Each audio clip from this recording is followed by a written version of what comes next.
আল্লাহ বলে, বান্দা দুনিয়ার মধ্যেই ডুবে গেলা, আখিরাতকে ভুলে গেলা, মনে রেখো এরই মধ্যে একদিন তুমি কবরস্থানেই পৌঁছে যাবা। একদিন ঠিক কবরে পৌঁছে যাবা। গুরুত্ব দিলেও মরে যাইবা, খামখেয়ালি করলেও মরে যাইবা, সুখে থাকলেও মরে যাবা, দুঃখে থাকলেও মরে যাবা। দুনিয়ায় কেউ জিতে গেলেও মরে যাবে, হেরে গেলেও মরে যাবে। রাজপ্রাসাদের অট্টালিকার লোকটাও কবরে যাবে, জীর্ণ কুঠির কুড়ে ঘরের লোকটাও কবরে চলে যাবে। আল্লাহ তাআলা বলেন, কাল্লা সাউফা তা'লামুন, এরপরে আমার কবরে আসলেই বুঝতে পারবা বান্দা আমার প্রতিটা নাফরমানির শাস্তি কি। শাস্তি কি আমি বুঝায় দেব, আমি বুঝায় দেব। তুমি দুনিয়ায় কয়টা ভাত মাছ খাওয়াইছি, দুনিয়াতে একটু খাইতে দিছি, ঘুমাইতে দিছি, দেখা তুমি মনে করছো আমি কিছুই বলবো না। আল্লাহ বলে, বান্দা তুমি আমার রহমান নাম এটা দেখছো, কিন্তু তুমি কি জানো আমার যে 99টা নাম, আমার নাম তো শুধু রহমান না, আমার নাম তো শুধু রাহিম না, আমার তো আরো নাম আছে। আমার নাম যে জব্বার, আমার নাম যে কাহার, সেগুলো কি? আমি যে প্রচন্ড প্রতিশোধ গ্রহণকারী, তুমি জানো না? আমি যে দ্রুত হিসাব গ্রহণকারী, তুমি কি জানো না? আন্নাদাবি হুয়াল আযাবুল আলীম।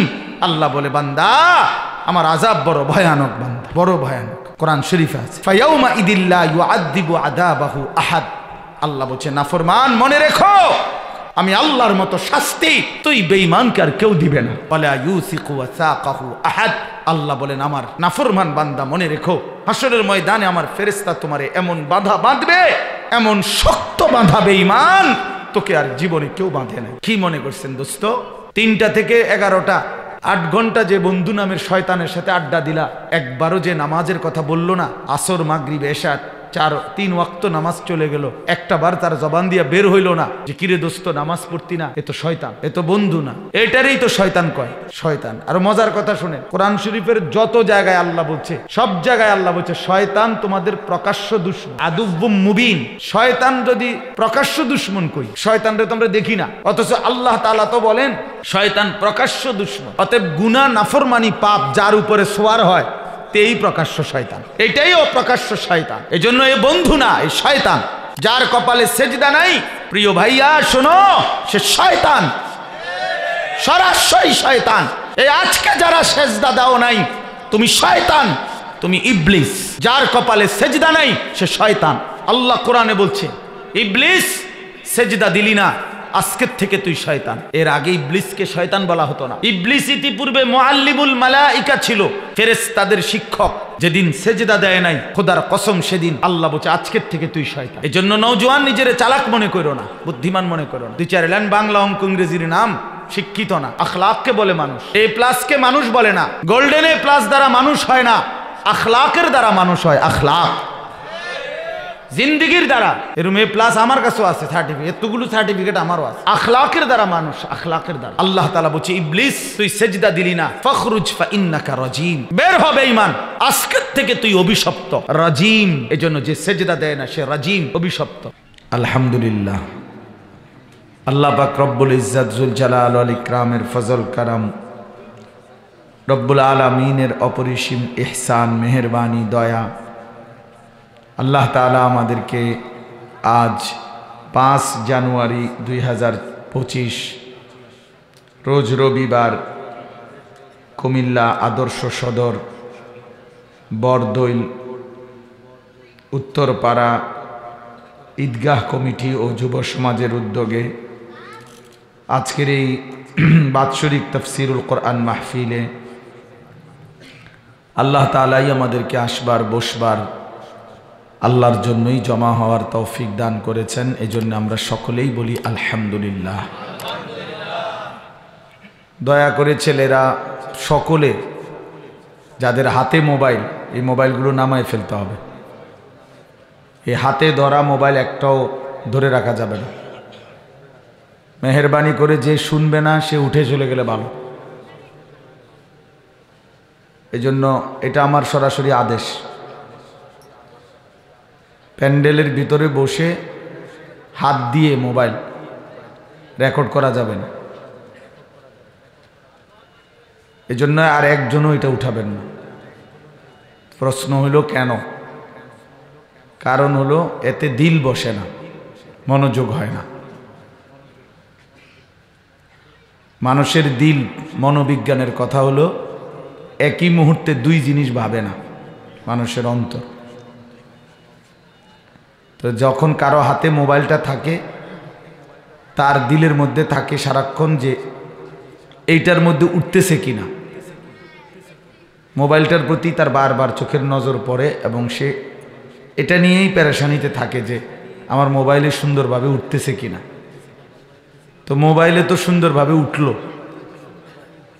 আওয়াজও সুন্দর হইল, সব সুন্দর উঠল, কিন্তু আমার জিন্দিগি নিজের জন্য কি অর্জন হলো? নিজের অর্জন কি? মোবাইলের মধ্যে 1 লক্ষ ওয়াজ দিলে থাকলে, বাংলাদেশের 100 বক্তার ছবি থাকলে এতে ফায়দা কি? এই জন্য বাস্তবতা তো হলো এই মাহফিল নিজের পরিবর্তনের জন্য। প্রতিটা ওয়াজ মাহফিলের মাকসাদ জিন্দেগির পরিবর্তন। তো সেটা শুধুই চাকচিক্য, লৌকিকতা, শুধুই রং ঢং, বিভিন্ন রকমের প্রদর্শনী, এতটুকুতেই যদি হয় তো ফায়দা কি? অর্জন কোথায়? একটা মাহফিল এতটুকু পর্যায়ে তো এখন সুন্দর হয়েছে, চমৎকার প্যান্ডেল, চমৎকার স্টেজ, তো এর পিছনে কারো 1 টাকা আছে, কারো 10 টাকা আছে, তিল তিল করে জমানো টাকা একসাথ করে অনেকগুলো মানুষের দিন রাত্রির ফিকির একত্র করে এরপর একটা মাহফিল, এরপরে একটা ওয়াজ। তো এর বিনিময়ে যদি কিছু বুট বাদাম চটপটি আর এই কিছু মোবাইলের ছবি উঠানো, এতটুকুই যদি হয় অর্জন, তাইলে প্রিয় ভাই বলেন এটা কি অর্জন হলো? এতগুলো টাকার 2-4-5 লাখ টাকার পেছনে সার্থকতা কি? অর্জনটা কি? এই জন্য এটা ইনসাফের সাথে ভাবা উচিত। রাসূলুল্লাহ সাল্লাল্লাহু আলাইহি ওয়াসাল্লামের সাহাবী হযরত ইরবাজ ইবনে সারিয়া রাদিয়াল্লাহু তাআলা আনহু, নবীজির একজন সাহাবীর নাম ইরবাজ, তিনি বর্ণনা করছেন যে প্রিয় নবী সাল্লাল্লাহু আলাইহি ওয়াসাল্লাম আমাদের মাঝে ওয়াজ করলেন। এখন ওয়াজ করার পরে আমাদের অবস্থা কি হলো, প্রতিক্রিয়া কি, আসর কি শ্রোতাদের উপরে? তো নবী সাল্লাল্লাহু আলাইহি ওয়াসাল্লাম বলেন, সাহাবী বলেন, নবীজির ওয়াজ শুনে আমাদের অবস্থা হলো জারাফাত মিনহাল উয়ুন ওয়া ওয়াজিলাত মিনহাল কুলুব, আমাদের চোখ থেকে অঝরে পানি ঝরতে লাগলো, আমাদের অন্তরগুলো আল্লাহ তাআলার ভয়ে কাঁপতে লাগলো। এই 2টা অর্জন। তাহলে শ্রোতার হালাত হয়েছে কি? চোখ দিয়ে পানি ঝরতে লাগলো, দিল আল্লাহর ভয়ে কাঁপতে শুরু করলো। তাহলে ওয়াজের মাকসাদ হবে এটা, অন্তর কেঁপে ওঠা, কলিজা নড়ে ওঠা, বিবেক জাগ্রত হওয়া, চোখে পানি আসা, আল্লাহর ভয় আসা। এটা ওয়াজের সরাসরি ওয়াজের মাকসাদ। সাহাবী ব্যবহার করছেন যে শব্দটা, ওয়াজানা রাসূলুল্লাহ সাল্লাল্লাহু আলাইহি ওয়াসাল্লাম, রাসূলুল্লাহ সাল্লাল্লাহু আলাইহি ওয়াসাল্লাম আমাদের মাঝে ওয়াজ করলেন। আজকে রং ঢং চাকচিক্য বেশির কারণে আমরা ওয়াজ এই শব্দটাও হারায় গেছে, এটাও বলে না অনেক। আজকে আমাদের এলাকায় প্রোগ্রাম, বক্তাও বলে যে আজকে আমার প্রোগ্রাম অমুক জায়গায়। আসলে তো প্রোগ্রাম না, এটা ওয়াজ। ওয়াজই, ওয়াজ এবং প্রোগ্রাম সমর্থক শব্দ না, ওয়াজের তর্জমাও না, এবং প্রোগ্রাম শব্দের বাংলা অর্থ কোনো ওয়াজ না, এটা তো যে কোনো অনুষ্ঠান। ওয়াজ এমন একটি গুরুত্বপূর্ণ শব্দ যেটা সরাসরি কোরআনুল কারীমের মধ্যে আল্লাহ তাআলা নিজের জন্য ব্যবহার করছে। জুমার নামাজের খুতবায় ইমাম সাহেব যে দ্বিতীয় খুতবা পড়ে, যারা মনোযোগ দিয়ে খেয়াল করে শুনবেন, এই দ্বিতীয় খুতবার লাস্টে ইমাম সাহেব যে কথাটা লাস্টে বলে খুতবায়, ইবাদাল্লাহ রাহিমাকুমুল্লাহ ইন্নাল্লাহা ইয়া'মুরু বিল আদলি ওয়াল ইহসান ওয়া ইতা'i যিল কুরবা ওয়া ইয়ানহা আনিল ফাহশা'i ওয়াল মুনকারি ওয়াল বাগি ইয়া'iযুকুম। এই যে কোরআন শরীফের একটা আয়াত পড়ে, ইয়াইজুকুম লাআল্লাকুম তাযাক্কারুন। এরপরে কয় ফাযকুরুনি আযকুরুকুম ওয়াশকুরুলি ওয়ালা তাকফুরুন। তো শ্রোতারাও বোঝে যে এখন দাঁড়াবে, মানে অর্থাৎ নামাজ শুরু হবে। এই যে একটা শব্দ আছে এখানে ইয়াইজুকুম, সূরা নাহলের আয়াত, এটা হলো আল্লাহ তাআলা বলছে, বান্দা আমি আল্লাহ নিজে তোমাদেরকে ওয়াজ করছি 6টি বিষয়ের। এই আয়াতের মধ্যে আল্লাহ তাআলা নিজে বান্দাকে 6টি বিষয়ে ওয়াজ করেছেন। এই জন্য ওয়াজ এই শব্দটি আল্লাহ তাআলা নিজের জন্য ব্যবহার করছে। কোরআন শরীফের ব্যাপারে আল্লাহ তাআলা বলছেন এটা মাউইজা, এটা ওয়াজ, এটা ওয়াজ নসিহত। রাসূলুল্লাহ সাল্লাল্লাহু আলাইহি সাল্লামের ব্যাপারে সাহাবায়ে কেরাম ব্যবহার করছেন ওয়াজানা রাসূলুল্লাহ সাল্লাল্লাহু আলাইহি ওয়াসাল্লাম। রাসূলুল্লাহ সাল্লাল্লাহু আলাইহি সাল্লাম আমাদের জন্য ওয়াজ করলেন। তাহলে আপনি এটারে মনে করেন না যে এটা পুরাতন শব্দ, এটারে এখন আর আগের মতো চলে না। না, যেটা কোরআনের ব্যবহৃত শব্দ সেটা পুরান না, যেটা রাসূলুল্লাহ সাল্লাল্লাহু আলাইহি সাল্লামের জন্য ব্যবহৃত শব্দ সেটা পুরাতন হয় না।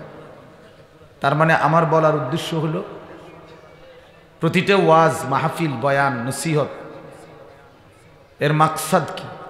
মাকসাদ দিল নড়বে, বিবেক জাগবে। কিন্তু আমরা এখন আইসা প্রতিনিয়ত ভেতরে বাহিরে সব জায়গায় আমাদের লৌকিকতা, তাকাল্লুফ বেশি। দেখবেন শ্রোতা যতজন মাহফিলে, দোকানপাটে তার চাইতে বেশি। একটা মাহফিলকে কেন্দ্র করে ওয়াজ শুরু হয় আসরের সময়, দোকানদারি শুরু হয় সকাল 10টা থেকে। এই বুট বাদাম চটপটিওয়ালারা অসংখ্য ছেলেদেরকে, 10, 12, 14, 15 বছরের ছেলেদেরকে আটকায় রাখে। মানে ওদের এই ফান্দে পইরেই বাচ্চাগুলো আটকায় যায় ওখানে। এই ঘোরে গাড়ে 10 টাকার বুট 1 ঘন্টা লাগাইয়া খায়, একটা চটপটি 1 ঘন্টা লাগাইয়া খাইছে। তো একটা মাহফিলের ইন্তেজামের মাকসাদ বুঝি চটপটি বেছে, বুট বাদাম বেছে? ইনসাফের সাথে বলে, ভেবে দেখেন। এই জন্য বললাম বাপ, মনোযোগ জরুরি। আল্লাহর কথার দ্বারা যদি কোনো দিল না নড়ে ফায়দা হইল কি? আমরাও একটা মাহফিল করছি, তো করছেন আর কি, কি হয়েছে? মাহফিল প্রতিদিন হাজার হাজার হয়, হাজার হাজার। আমরা যারা 2-4 শব্দ আল্লাহর কথা বলার চেষ্টা করছি, আল্লাহর দয়া, মাহফিল বক্তারারও হুঁশ নাই। সোজা কথা, এই 3-4 মাস হুঁশ নাই। তাহলে এই জন্য বললাম, একটা আয়োজন তো অনেকেই করছে, আপনারাও করছেন, এতটুকুই যেন না হয়। বরং সত্য কথা হলো দিলের পরিবর্তন, জিন্দিগির পরিবর্তন, হৃদয়ের পরিবর্তন, অনুভূতির পরিবর্তন যদি না হয়, তাতে কাঙ্ক্ষিত কোনো ফলাফল আসবে না। আয়োজন হবে, ইন্তেজাম হবে। এই জন্য আমি আপনাদের কাছে অনুরোধ করলাম, বিশেষ করে নওজোয়ান ভাই, তোমরা যারা বসছো, সবার কাছে অনুরোধ, মনোযোগ দিলে ভালো। এই মোবাইল নিয়ে বারবার খসর খসর করলে, এটা নিয়ে বারবার একটু পর পর তাকাইলে, তাহলে দিল জমবে না, একাগ্রতা আসবে না, আল্লাহর কথার প্রতি আন্তরিকতা আসবে না। কোরআন শরীফে আছে, আল্লাহ তাআলা বলেন, ওয়াহদি ইলাইহি মান ইউনিব, যে আল্লাহর দিকে ঝুঁকে আসে, আল্লাহ বলেন আমি তার চাইতে এগিয়ে তাকে হেদায়েত দিয়ে দেই। কিন্তু শর্ত হলো তুমি ঝুঁকতে হবে।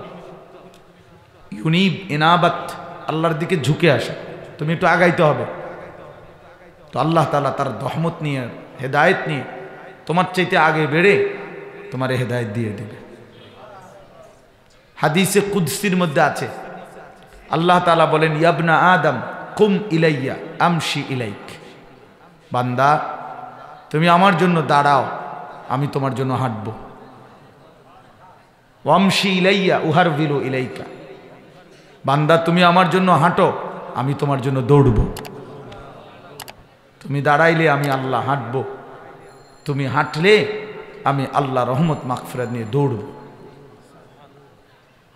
এই জন্য আল্লাহ তাআলা বান্দার প্রতি ভীষণ খুশি হয় বান্দা যখন আল্লাহর দিকে ফেরে। লাল্লাহু আশাদ্দু ফারাহান বিতাওবাতি আবদিহি। হাদিসের মধ্যে আছে, আল্লাহর নবী সাল্লাল্লাহু আলাইহি ওয়াসাল্লাম বলেন, আল্লাহ তাআলা সবচেয়ে বেশি খুশি হয়, আশাদ্দু ফারাহান অর্থ হলো সর্বাধিক খুশি, সবচেয়ে বেশি খুশি হয় বান্দা যখন তওবা করে আল্লাহর দিকে ফেরে, আল্লাহর দিকে ফিরে আসে। আর আল্লাহর দিকে যখন বান্দা তওবা করে ফিরে আসে তো আল্লাহ তাআলা আসমান পর্যন্ত যদি গুনাহ হয় তাও মাফ করে দেয়। কিন্তু শর্ত হলো তওবা করতে হবে, আল্লাহর দিকে ফিরতে হবে, আল্লাহর প্রতি আন্তরিক মুখাপেক্ষী হইতে হবে। এই জন্য দোস্ত আমার এটা জরুরি, আমার একজনের বয়ান না, বক্তার জনপ্রিয়তা এটা কোনো বিষয় না। ওই যে বাচ্চা দেখেন কি কিনছে, দেখছেন? মানুষের বাচ্চা কিনছে কিন্তু জানোয়ারের সিং। এই হালাত, মানে আমরা যখন আহালাত বেড়ে গেছে আমাদের সন্তান নষ্ট হওয়ার পথ ধরছে। আমরা আধুনিক জেনারেল শিক্ষিতরা খুব বুঝছে যে বাচ্চাকে কোনো কিছু বলা যাবে না, আদরে আদরে সোহাগে সোহাগে হেসে খেলে, ইউর লাইফ ইউর চয়েস, জীবন তোমার, পছন্দ তোমার, খালাস, নিজে নিজে বেড়ে ওঠো, হেসে খেলে বেড়ে ওঠে। একটা সময় ছেলেটা চরিত্রহীন হয়ে যায়, মোবাইলে আসক্ত, নারীতে আসক্ত, মদে আসক্ত, জুয়াতে আসক্ত, ফেন্সিডিলের বোতলে আসক্ত, ইয়াবায় আসক্ত, খালাস, নিজে নিজে হেসে খেলে নষ্ট হয়ে গেছে, হেসে খেলে নষ্ট হয়ে গেছে। আস্তে আস্তে ঠিক হয়ে যাবে না, আস্তে আস্তে ঠিক হয় না কোনো জিনিস, আস্তে আস্তে নষ্ট হয়। কোনো জিনিস ফেলে রাখলে আস্তে আস্তে ঠিক হয় না। ফেলে রাখলে, লোহাও মাটিতে ফেলে রাখলে আস্তে আস্তে মাটি হয়ে যায়। বলে না, লোহা যেহেতু মাটির উপরে রয়েছে, মাটি লোহা হয়ে গেছে, না মাটি লোহা হবে না, লোহা মাটি হয়ে যায়, নতিজা আরজালের তাবে হয়। আরবি ভাষার একটা গুরুত্বপূর্ণ প্রবাদ, আপনারা মনোযোগ দিয়ে শুনেন, নতিজা আরজালের তাবে হয়, এটা একটা আরবি ভাষার আমাদের মূলনীতি। অর্থ হইল ফলাফল নিকৃষ্টতার অনুগামী হয়। ভালো এবং মন্দ মিশে গেলে নিকৃষ্টতার আলোকে ফলাফল আসে। এটারে আরবিতে বলে নতিজা আরজালের তাবে হয়। আমরা ছাত্র জীবনে পড়ছি এটা, একদম সহজ উদাহরণ বুঝবেন। মনে করেন একটা পানির ট্যাঙ্কি 500 লিটার, এখানের মধ্যে 499 লিটার মোটর দিয়া পবিত্র পানি, ফ্রেশ পানি পুরাইছে, আর 1 লিটার শুধু পেশাব দিছে, এই হয়েছে 500 লিটার। 499 লিটার মোটরের পানি আর 1 লিটার সেরেফ পেশাব, এই হলো কত? 500 লিটার। এখন এই পানির হুকুম কি বলেন? আপনারা বলেন, আপনার সহজ কথাটা আপনারাও বুঝছেন। তাহলে ফলাফল ভালো এবং মন্দ মিশে যাওয়াতে ফলাফল আসছে কি? মন্দটার আসছে না, এটারে কয় নতিজা আরজালের তাবে হয়। ফলাফল নিকৃষ্টতার অনুগামী হয়। এই জন্য মাটি আর লোহা মিশে থাকলে একটা সময় লোহা মাটি হয়ে যায়, মাটি লোহা হয় না, মাটি লোহা হয় না।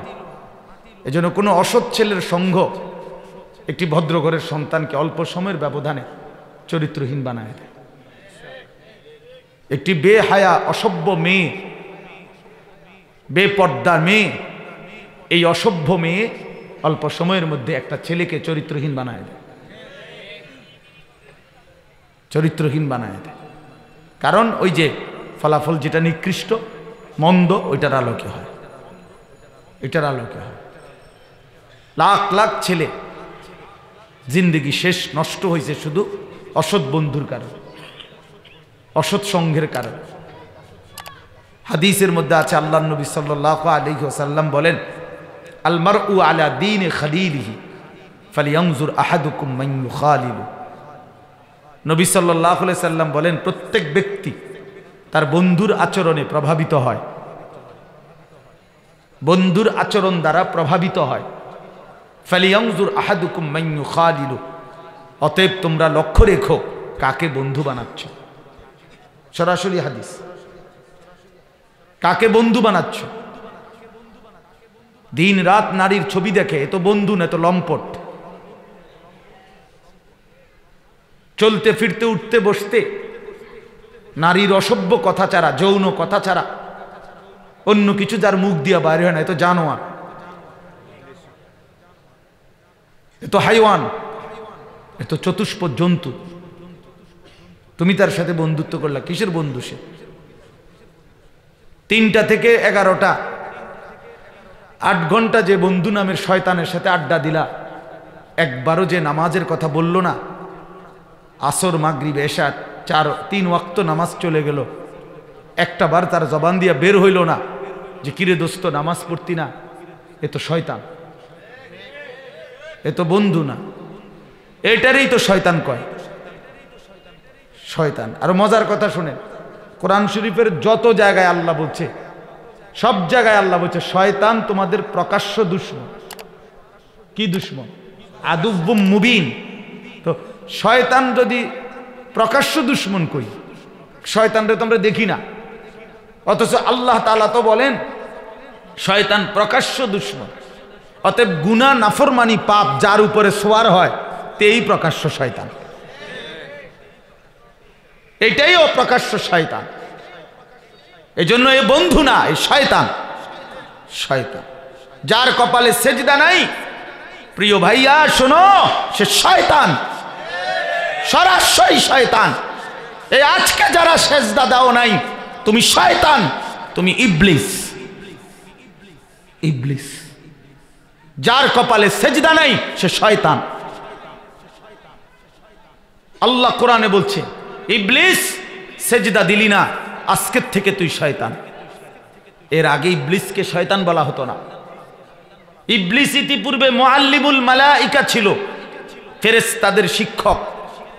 যেদিন সেজদা দেয় নাই, খোদার কসম সেদিন আল্লাহ বলছে আজকের থেকে তুই শয়তান। এজন্য নওজোয়ান নিজের চালাক মনে করো না, বুদ্ধিমান মনে করো না। 2-4 লাইন বাংলা অঙ্ক ইংরেজির নাম, শিক্ষিত না। আখলাককে বলে মানুষ, A+ মানুষ বলে না। গোল্ডেন A+ দ্বারা মানুষ হয় না, আখলাকের দ্বারা মানুষ হয়। আখলাক জিন্দিগির দ্বারা। এরকম A+ আমার কাছেও আছে সার্টিফিকেট, এতগুলো সার্টিফিকেট আমারও আছে। আখলাকের দ্বারা মানুষ, আখলাকের দ্বারা। আল্লাহ তাআলা বলছে ইবলিস তুই সেজদা দিলি না, ফখরুজ ফাইন্নাকা রাজিম, বের হবে ঈমান, আজকের থেকে তুই অভিশপ্ত। রাজিম, এজন্য যে সেজদা দেয় না সে রাজিম, অভিশপ্ত। 3 নাম্বার আল্লাহ বলেন ওয়া ইন্না আলাইকাল লা'নাতা ইলা ইয়াউমিদ্দিন। আল্লাহ বলছে ইবলিস তুই সেজদা দিলি না, আজকের থেকে নিয়ে কিয়ামত দিবস পর্যন্ত তোর উপরে আল্লাহর লানত। এজন্য বেনামাজি সন্তান, তোর উপরে আল্লাহর লানত, আল্লাহর লানত, আল্লাহর লানত, আল্লাহর লানত, তোর খোদার লানত তোর উপর। আর মালিকের লানত নিয়ে সুখ মিলবে না। সুখ বাতের থালার সুখ না। খানা খাইতেছি, ঘুম যাইতেছি, খানা জন্তু জানোয়ারও খায়, ঘুম জানোয়ারও যায়, পেশাব পায়খানা জানোয়ারেরও আছে, যৌন চাহিদা বাচ্চা কাচ্চা এগুলো জানোয়ারেরও, গরু ছাগলেরও বাচ্চা হয়, কুকুর বিড়ালেরও বাচ্চা কাচ্চা হয়। এটার নাম জিন্দিগি না, মানুষ আলাদা কিছুর নাম। যে ভাত খায় তাকে মানুষ বলে না, যে ঘুম যায় তাকে মানুষ বলে না, এ তো জানোয়ারের আখলাক। মানুষ আলাদা কিছুর নাম। ভাত খাওয়ার নাম মানুষের পরিচয় না। যার কপালে সেজদা নাই সে মানুষ কিসের আবার? আল্লাহ তাআলা বলছে তোর উপরে আল্লাহর লানত এবং ইলা ইয়াউমিদ্দিন, সরাসরি বন্ধু কোরআনের আয়াত, কিয়ামত দিবস পর্যন্ত লানত। আস্তাগফিরুল্লাহ। এত বড় অভিশাপ নিয়ে এই নাফরমান টিকবে কেমনে? টিকবে কিভাবে? 4 নাম্বার হলো আল্লাহ বলছে, ইবলিস তুই সেজদা দিলি না, অহংকার করলি। ফামা ইয়াকুনু লাকা আন তাতাকাব্বারা ফিহা, আমি আল্লাহর দরবারে অহংকার করা সাজে না। তুমি জানো না ইবলিস, তুমি কার সামনে অহংকার করলে? তুমি মালিক চিনলা না, তুমি এত বড় মালিক চিনলা না, তুমি এত বড় মালিক চিনলা না। ওমা কাদারুল্লাহ হাক্কা কদরি, কোরআন শরীফে আছে, বান্দা তোমরা আল্লাহ তাআলার কদর, মর্যাদা, সম্মান, ইজ্জত, আজমত আন্দাজে করতে পারো না। তুমি আল্লাহকে কি ভাবছো? আল্লাহকে আন্দাজে করতে পারো নাই, অনুমান করতে পারো নাই বান্দা। তুমি জানো না আমি আল্লাহ কতটুকু ক্ষমতাবান। আসলে তোমার আন্দাজ হয় না। তুমি হয়তো মনে করছো বড়সড় কোনো প্রেসিডেন্ট। না না না। এই জন্য বাপ, এই চারটা অভিশাপ, প্রিয় ভাই আমার, বন্ধু আমার, যার কপালে সেজদা নাই, নগদ চারটা অভিশাপ, চারটা সিল মারে তার কাছে। যে সেজদা দেয় না তার কপালে চারটা সিল। প্রথম, 1 নাম্বার হলো সে শয়তান, 2 নাম্বার সে রজিম, অভিশপ্ত, 3 নাম্বার সে লানত তার উপরে, 4 নাম্বার সে মুতাকাব্বির, অহংকারী।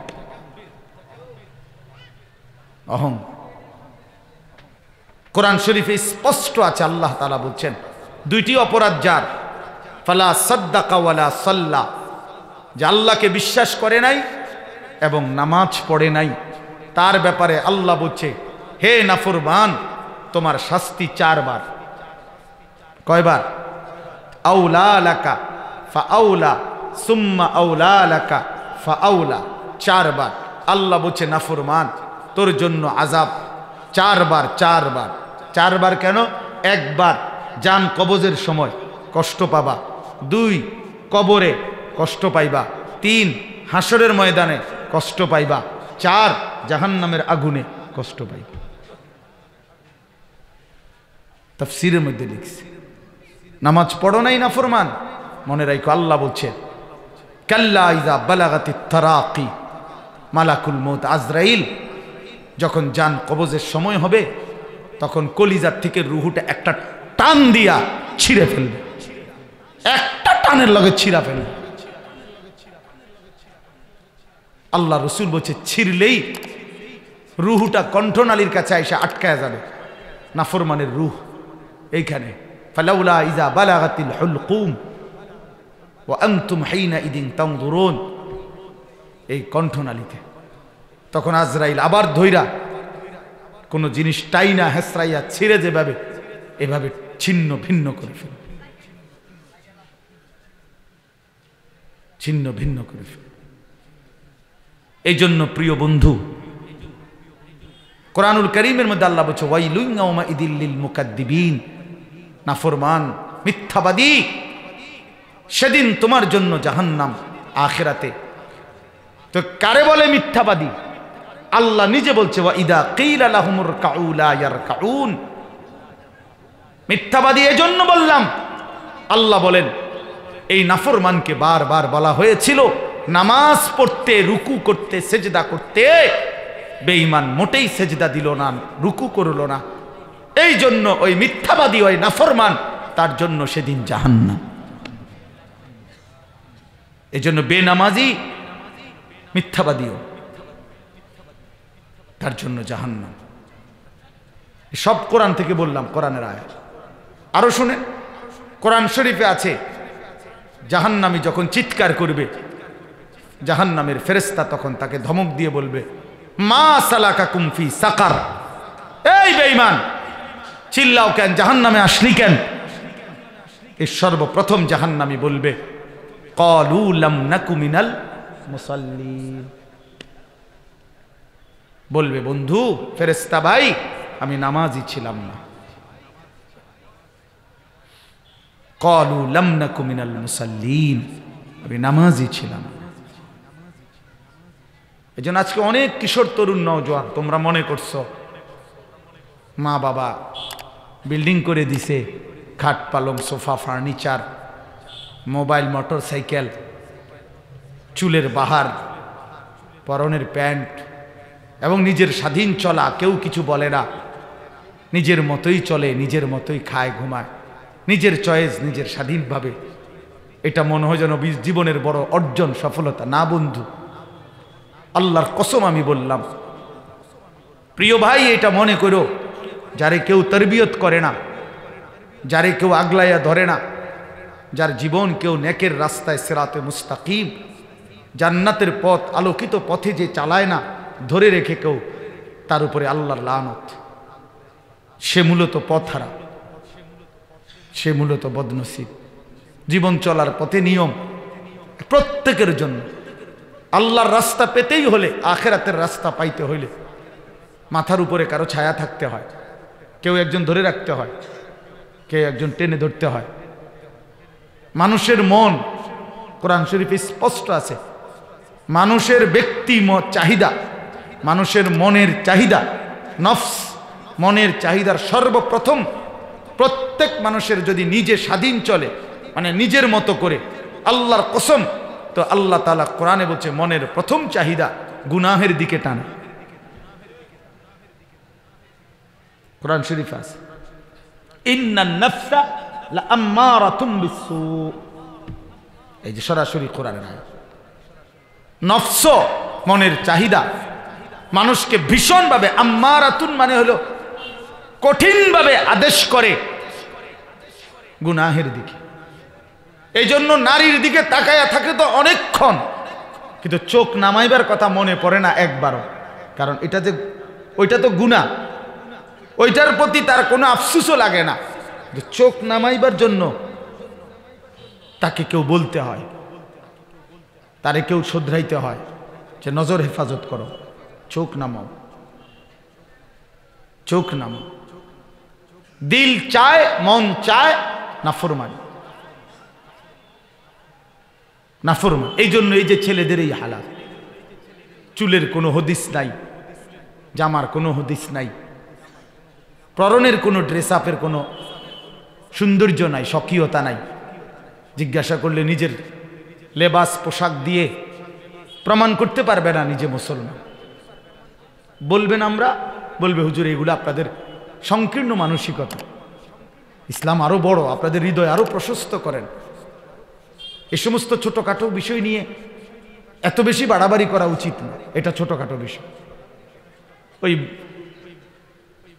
মেয়ের রেজি গাইছে যে ফুতের বউ চয়েস করতে গিয়ে ফেয়াজ করতে পারেনি, কোনে এইটা ছাড়া বাকি সব পারে। হ্যাঁ, ওই যে তরকারি করতে পারেনি, কোনে এইটা ছাড়া বাকি সব পারে। কাপড় ধুইতে পারেনি, কোনে এইটা বাদে, যেটা জিগায় এইটা বাদে। এখন যেটাই বলবে এটাই হয়ে গেল বাড়াবাড়ি, অথবা এটা ছোটখাটো বিষয়, এটা ছোটখাটো বিষয়। এটা বাদ দিয়ে আরো বড় বিষয় বলেন। বড় বিষয় কি? তাল গাছ। তাল গাছটা মাথায় নেওয়া নাকি? ইসলামের কোন বিষয় ছোট কিংবা বড় অবহেলার পাত্র হইতে পারে না। রাসূলুল্লাহ সাল্লাল্লাহু আলাইহি ওয়াসাল্লামের জিন্দেগীর একটি জাররা বন্ধু, সেটা অবহেলার পাত্র হওয়ার কোনো সুযোগ নাই। সেটা মিসওয়াক হোক, একটা ছোট্ট মিসওয়াকই হইল, আপনি মনে করলেন এটা একটা ছোট্ট বিষয়। না না, আল্লাহর কসম এটা ছোট্ট বিষয় না, ছোট্ট বিষয়, এটা ছোটখাটো বিষয় না। এটা দ্বীন, এটা সুন্নাত, এটা রাসূলুল্লাহ সাল্লাল্লাহু আলাইহি ওয়াসাল্লামের জিন্দেগীর অংশ। এটা ছোট বিষয় না। প্রিয় নবী সাল্লাল্লাহু আলাইহি সাল্লাম বলছেন, লাউলা আন আশুক্কা আলা উম্মতি লা আমারতুহুম বিসসিওয়াকি ইনদা কুল্লি সালাহ। আমি যদি আমার উম্মতের ভীষণ কষ্ট হয়ে যাবে, যদি এটা না মনে করতাম, না ভাবতাম, তাহলে আমি প্রত্যেক নামাজের সময় মিসওয়াক করা বাধ্যতামূলক করে দিতাম। এটা ছোট বিষয় হয়ে গেল? কথা বলেন না কেন? বলেন না বাবা, বলেন। এটা ছোট বিষয়, তাহলে নবী এই কথাটা কেন বললেন? এটা বিশুদ্ধ হাদিস, আপনি যে কোনো আলেমকে জিজ্ঞেস করেন। আল্লাহ নবী সাল্লাল্লাহু আলাইহি সাল্লাম বলছেন, 23 বছরে জিব্রাইল আমার কাছে আল্লাহর পক্ষ থেকে যতবার আসছে, নবীজি বলছেন প্রতিবার যাওয়ার সময় জিব্রাইল আমাকে বলে গেছে, হে আল্লাহর নবী মিসওয়াক করতে ভুলবেন না, মিসওয়াক করতে ভুলবেন, কসম আল্লাহ। প্রিয় ভাই, তো এটা ছোট বিষয়, ছোট হয়ে গেল এটা?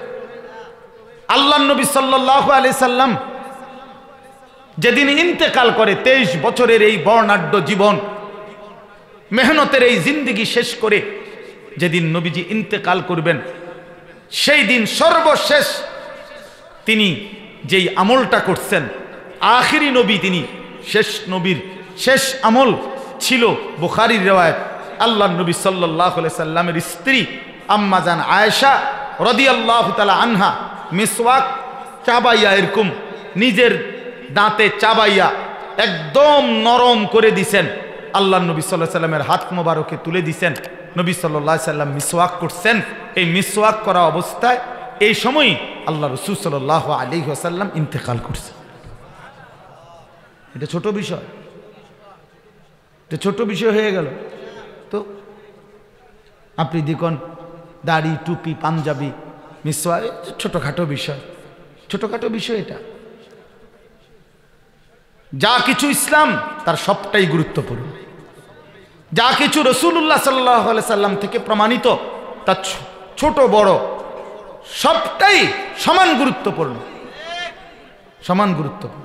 আল্লাহ তাআলা কোরআনুল কারীমের মধ্যে বলছেন, মা আতাকুমুর রাসূলু ফাখুযু, রাসূল থেকে যা আসছে, রাসূল আমার থেকে যা নিয়ে আসছে, ফাখুযুহু, তোমরা ঈমানদার তা আঁকড়িয়ে ধরো। ওমা নাহাকুম আনহু ফান্তাহু, তিনি যা নিষেধ করেছেন সবটা বর্জন করো, সবটা বর্জন করো। গোটা রাষ্ট্রে ইসলাম নিয়ে চিন্তা করা, এটা যদি দায়িত্ব হয়, প্রতিটা ব্যক্তির জিন্দেগিতে ইসলাম নিয়ে চিন্তা করা এটাও সমান দায়িত্ব, এটাও সমান দায়িত্ব। ভাগ করার সুযোগ নাই বন্ধু। যে সমস্ত ছোটখাটো বিষয় এখন বাদ দেন, আগে বড় চিন্তা, না না না, বড় ছোট মাঝারি, শিকি, আদলি, রুফালি সব একসাথে চালান, একসাথে বলেন। অজুও করবেন, মিসওয়াকও করবেন, ইশরাকও পড়বেন, তাহাজ্জুদও পড়বেন, আওয়াবিনও পড়বেন, 5 ওয়াক্ত নামাজ জামাতেও পড়বেন, জিকিরও করবেন, তাসবিহও পড়বেন, তিলাওয়াতও করবেন, কোরআনুল কারীমের তাফসীরও পড়বেন, দ্বীন প্রতিষ্ঠার জন্য চেষ্টাও করবেন, উম্মতকে দাওয়াতও দিবেন, তাবলীগও করবেন, তালিমও করবেন, তাজকিয়াও করবেন, জিহাদও করবেন। হর লাইনে 23 বছরের মেহনত নিজের জিন্দেগিতে রাসূল আকরাম সাল্লাল্লাহু আলাইহি সাল্লামের পুরা দ্বীন নিজের মধ্যে আনার চেষ্টা করলে তারে বলে দিনদার, তারে বলে দিনদার, তারে বলে দিনদার। এটা বুঝা চাই দোস্ত। যেই নবী সাল্লাল্লাহু আলাইহি সাল্লাম 17ই রমজান, রমজানের 17 তারিখ বদরের যুদ্ধ করছেন, 17ই রমজান জিহাদ করেছেন, সেই নবী সাল্লাল্লাহু আলাইহি সাল্লাম মৃত্যু পর্যন্ত রমজানের বিধান আসার পরে, ইতিকাফের বিধান আসার পরে রাসূলুল্লাহ সাল্লাল্লাহু আলাইহি সাল্লাম হাত্তা তাওয়াফাহুল্লাহ, বুখারীর ইবারত, বুখারী শরীফের হাদিস, আল্লাহর নবী মৃত্যু পর্যন্ত প্রত্যেক বছর রমজানের শেষ 10 দিন ইতিকাফ করছেন। এটা ছোট বিষয়? কথা বলেন, এটা ছোট বিষয় হয়ে গেল? তাহলে তিনি তো যুদ্ধের ময়দান থেকে আইসা ইতিকাফে দেখছেন। আপনি কিসের ব্যস্ত? আমার সময় হবে না কেন? আপনার সময় হবে না কেন? আপনি কি গোড়ার গাছটা উল্টে এলেছেন? কি ব্যস্ত? আপনার আমার বউ যদি হয় একজন, নবীজির বিবি ছিল একসাথে 9 জন। আপনার আমার অনুসারী যদি হয় 10 জন, 1 লাখ। আপনার আমার অনুসারী যদি হয় একটা মুসল্লি 200 জন। রাসূলুল্লাহ সাল্লাল্লাহু আলাইহি সাল্লামের হায়াতে 1.25 লক্ষ সাহাবীর চাইতে এই 1.5 লক্ষ সাহাবী, সমস্ত সাহাবায়ে কেরাম অন্য কারো কাছে তো কোনো একটা মাসআলা কিছুই জিজ্ঞাসা করতেন না। নবীর উপস্থিতি তো সবার সমস্ত জিজ্ঞাসার কেন্দ্রবিন্দু ছিল তিনি একজন। কথা বলেন, একজন কিনা? তো তিনি কি পরিমাণ মানুষের প্রশ্নের জবাব দিতেন। প্রতিনিয়ত জিবরাইল আসলে কোরআন গ্রহণ করতেন, 5 ওয়াক্ত নামাজের নিজেই ইমামতি করতেন, জুমার নামাজের খুতবা তিনি নিজেই দিতেন, ঈদের নামাজ তিনি নিজেই পড়াইতেন। আল্লাহর রাস্তায় যুদ্ধের ময়দানে 57টি যুদ্ধের মধ্যে 27টা যুদ্ধ সশরীরে নিজে অংশগ্রহণ করছেন। তাইলে আমরা যদি বলি, প্রিয় ভাই, আমার উদ্দেশ্যে কথা বলা, দিন পুরাটা গ্রহণ করা দরকার, দিনের জন্য আরো বেশি মেহনত দরকার। আখিরাত এত সহজ না বাপ, আখিরাত এত সহজ না। কিশোর নওজোয়ান, তোমরা অনেকেই মনে করছো শুক্রবারের জুমার নামাজের একটু হাজিরা দিয়া গিয়াই তোমার আখিরাত মিলে গেবে। না বন্ধু, আখিরাত শুধু 2 রাকাত নামাজ না, জান্নাত শুধু 2 রাকাত নামাজের বিনিময় না, এত মামুলি না। জান্নাত এত ছোট্ট না, এত খামখেয়ালির পাত্র না। আপনারা অনেকে মনে করছেন মসজিদে 10,000 টাকা দিয়েছেন, জান্নাতের বুঝ হয়ে গেছে। 4টা সিলিং ফ্যান কিনা দিছেন, জান্নাতের বুঝ হয়ে গেছে। 1 কাতার টাইলসের টাকা দিছেন, জান্নাতের বুঝ হয়ে গেছে। না দোস্ত, জান্নাত এত মামুলি না, আখিরাত এত মামুলি না, এত মামুলি না। আমার শায়েখ আল্লামা মুফতি মুশতাকুন নবী কাসিমি হুজুর বলেন, জান্নাত এত কঠিনও না যে চেষ্টা করলেও মিলবে না, আবার এত সহজও না বিনা চেষ্টায় মিলেই যাবে। এত খামখেয়ালি না। এই জন্য এতগুলো কথা বলার অর্থ হলো, প্রথম এই কথাটা আমি এটাই বুঝাইতে চাইলাম যে কয়জন বাবারা আছেন আপনাদের কাছেও বলি, বাবা, একজন ব্যক্তি নামাজ পড়ে সে নামাজি, একজন ব্যক্তি রোজা রাখে সে রোজাদার, একজন ব্যক্তি হজ করেছে সে হাজি সাহেব, একজন ব্যক্তি দান সদকা করে সে দানশীল। এই ব্যক্তি এইগুলোর পরিচয় হইতে পারে, কিন্তু কোনো ব্যক্তি দিনদার, ফরহেজগার, নেককার, আল্লাহওয়ালা, মুত্তাকি, এটা হওয়ার জন্য পুরা দিন মানা জরুরি, পুরা দিন মানা জরুরি, পুরা দিন মানা জরুরি। আজকে প্রিয় ভাই নওজোয়ান, তোমরা কোনোভাবেই বুঝতেছ না, তোমরা কোনোভাবেই বুঝতেছ না। চেহারা থেকে মাথার চুল থেকে পায়ের নখ সব কিছু বেঈমানের সাদৃশ্য বানাইয়া অনেকে নিজেকে মুসলমান ভেবে তৃপ্ত হচ্ছ। না দোস্ত, আখিরাতে আফসুস মিলবে, কবরে আফসুস মিলবে। আলহাকুমুত তাকাসুর হাত্তা যুরতুমুল মাকাবির কাল্লা সাউফা তা'লামুন। আল্লাহ বলে, বান্দা, দুনিয়ার মধ্যেই ডুবে গেলা, আখিরাতকে ভুলে গেলা, মনে রেখো এরই মধ্যে একদিন তুমি কবরস্থানেই পৌঁছে যাবা। একদিন ঠিক কবরে পৌঁছে যাবা। গুরুত্ব দিলেও মরে যাইবা, খামখেয়ালি করলেও মরে যাইবা, সুখে থাকলেও মরে যাবা, দুঃখে থাকলেও মরে যাবা। দুনিয়ায় কেউ জিতে গেলেও মরে যাবে, হেরে গেলেও মরে যাবে। রাজপ্রাসাদের অট্টালিকার লোকটাও কবরে যাবে, জীর্ণ কুঠির কুড়ে ঘরের লোকটাও কবরে চলে যাবে। আল্লাহ তাআলা বলেন, কাল্লা সাউফা তা'লামুন। এরপরে আমার কবরে আসলেই বুঝতে পারবা বান্দা, আমার প্রতিটা নাফরমানির শাস্তি কি, শাস্তি কি। আমি বুঝায় দেব, আমি বুঝায় দেব। তুমি দুনিয়ায় কয়টা ভাত মাছ খাওয়াইছি, দুনিয়াতে একটু খাইতে দিছি, ঘুমাইতে দিছি দেখা তুমি মনে করছো আমি কিছুই বলবো না। আল্লাহ বলে, বান্দা, তুমি আমার রহমান নাম এটা দেখছো, কিন্তু তুমি কি জানো আমার যে 99টা নাম, আমার নাম তো শুধু রহমান না, আমার নাম তো শুধু রাহিম না, আমার তো আরো নাম আছে। আমার নাম যে জব্বার, আমার নাম যে কাহার, সেগুলো কি? আমি যে প্রচন্ড প্রতিশোধ গ্রহণকারী, তুমি জানো না? আমি যে দ্রুত হিসাব গ্রহণকারী, তুমি কি জানো না? আন্নাদাবি হুয়াল আযাবুল আলীম। আল্লাহ বলে, বান্দা, আমার আযাব বড় ভয়ানক, বান্দা, বড় ভয়ানক। কোরআন শরীফে আছে, ফায়াউমা ইদিল্লা ইউআযযিবু আযাবাহু আহাদ। আল্লাহ বলছে, নাফরমান, মনে রেখো আমি আল্লাহর মতো শাস্তি তুই বেঈমানকে আর কেউ দিবে না। ওয়ালা ইউসিকু ওয়াসাকাহু আহাদ। আল্লাহ বলেন, আমার নাফরমান বান্দা, মনে রেখো হাসরের ময়দানে আমার ফেরেশতা তোমারে এমন বাঁধা বাঁধবে, এমন শক্ত বাঁধা বেঈমান, তোকে আর জীবনে কেউ বাঁধে নাই। কি মনে করছেন দোস্ত?